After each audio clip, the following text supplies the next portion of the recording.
So probably not until she read the book did she realize that's where the cake went. Did you get rid of the evidence? Oh yes, okay. Absolutely. Oh, smart I kid. did. And in one cases, my dad used to hide things, and I would find them, and he would eat these marshmallow cookies, and I would find them, and I would eat all of them, an entire package, and then I would have to walk to the grocery store, which was like 1.5 miles away, to replace them and then put them back where he would hide them without him knowing.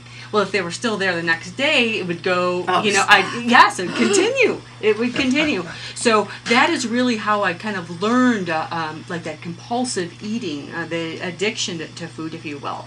And then as I grew to an adult, there was other things, actually, during that time as well. You talk about running.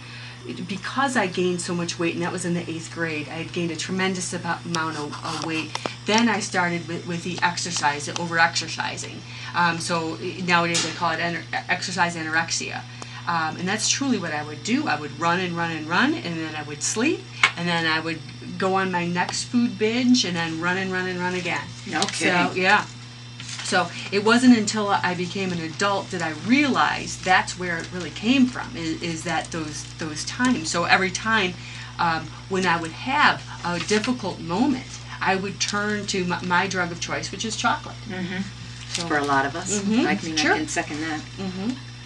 So gaining weight or losing weight is one of the symptoms that a lot of parents see when their children are being bullied. No kidding. Mm-hmm. Marie, I have a question for Sure. you. Take us through a little bit of how your child's bullying began. You know, it's interesting because I'm not sure it had one significant starting point.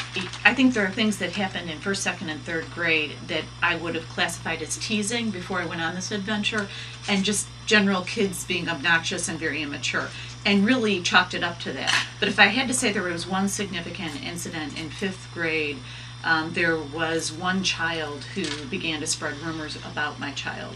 And it was evident that they were rumors because kids would know things they couldn't possibly know about my child in 5th grade. And mind you, these are boys. Typically, this is more female behavior. Yeah, no so kidding. to Jackie's point about how his change, gossiping is much more prevalent among young boys now, which is odd evolution of things. That said, I would say 5th grade is when I really started to understand it as bullying. No kidding. How about you? Well, I made a mistake very early on, because it did start very early on. He was probably in the 1st grade and came home and kept on saying, this kid on the playground is constantly calling me names. So I did what everybody else thinks to do, is ignore him. That was my piece of advice, which, by the way, is the worst piece of advice you can possibly give anyone.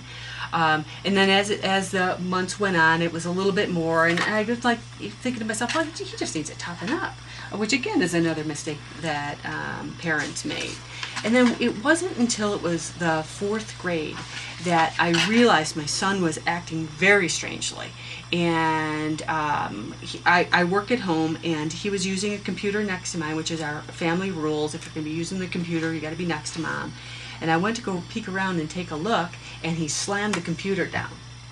And Tip number 1. Yep, that set off the Snoop Mom. I knew something was going on. But also the phone would ring. He would jump a foot. He was just very, very agitated. Stop. Yeah, he was just the phone calls. I remember when the phone came, and then I started putting everything together. So he went to bed that night. I went onto his computer and looked through the history and found that he had opened up an account when he wasn't supposed to, and there was a page written about him, about all these nasty things about my 4th grade son. So Like?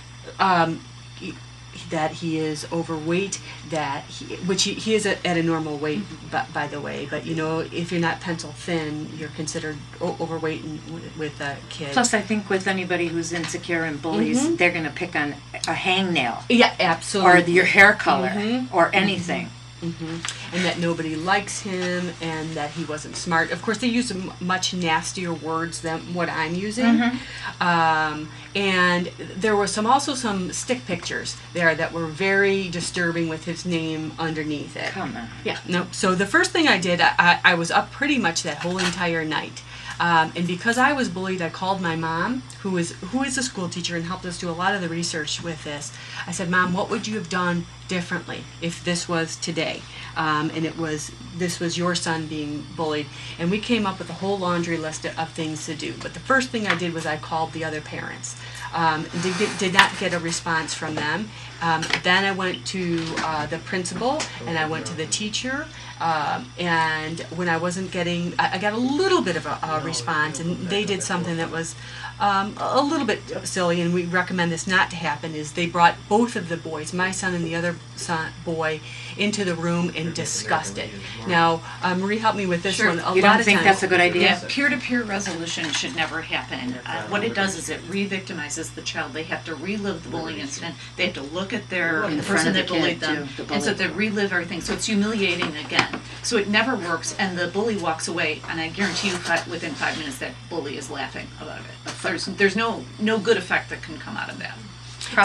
Excuse me, the bully may fake some tears.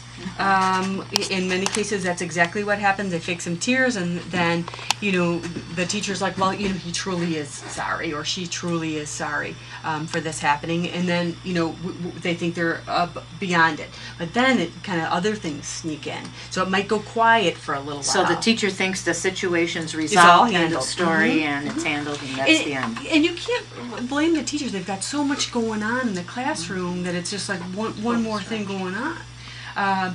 When our situation didn't get solved, and it kept coming back after all the steps we kept on doing, and it did get like there would be months in between, and we would notice that the kids would go and pick on other kids, because that's a lot of times what happened.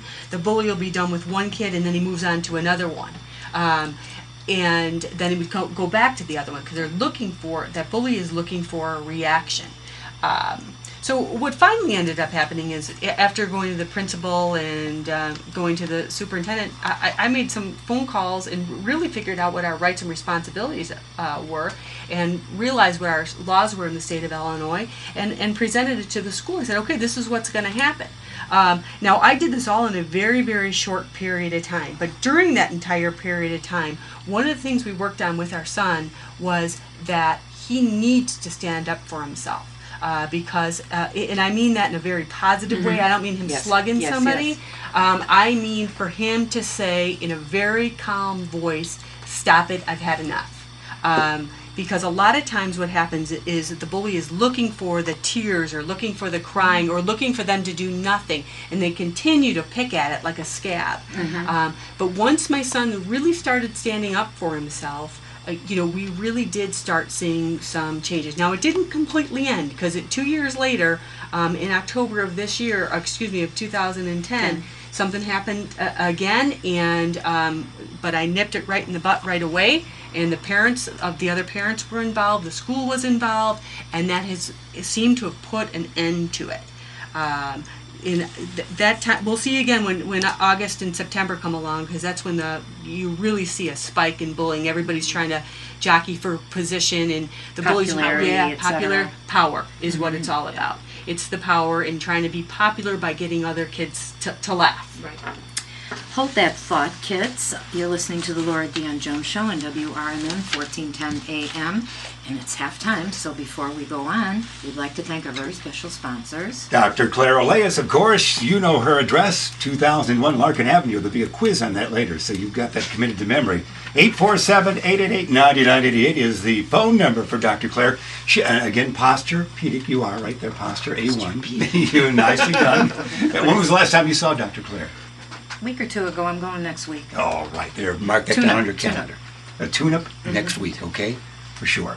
So give her a call, 847-888-9988. She's well-known and a great athlete. She was a great rower, was she not? You know how much physical ability that takes. She's one of the reasons I got into rowing, or non-weight-bearing cardio, but that's another story. Okay, Go ahead, finish. an inspiration book to be announced later right here. Yes. All right, and also you've got to have the flyer when you go in, but tonight only until 10 o'clock, Nick's Pizza and Pub in Elgin on Randall Road, 990 South Randall Road. You bring in the flyer, which you'll print out from your computer, and 15% of the sales generated will go to the YWCA of Elgin, so that's exciting.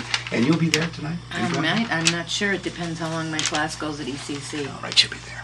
All right. And a big thanks to Snobhounds and KC Tool, weekly sponsors of ours, without whom our show would not be possible. So let's get back to our gals here, because we're running out of time. Girls, who wants to take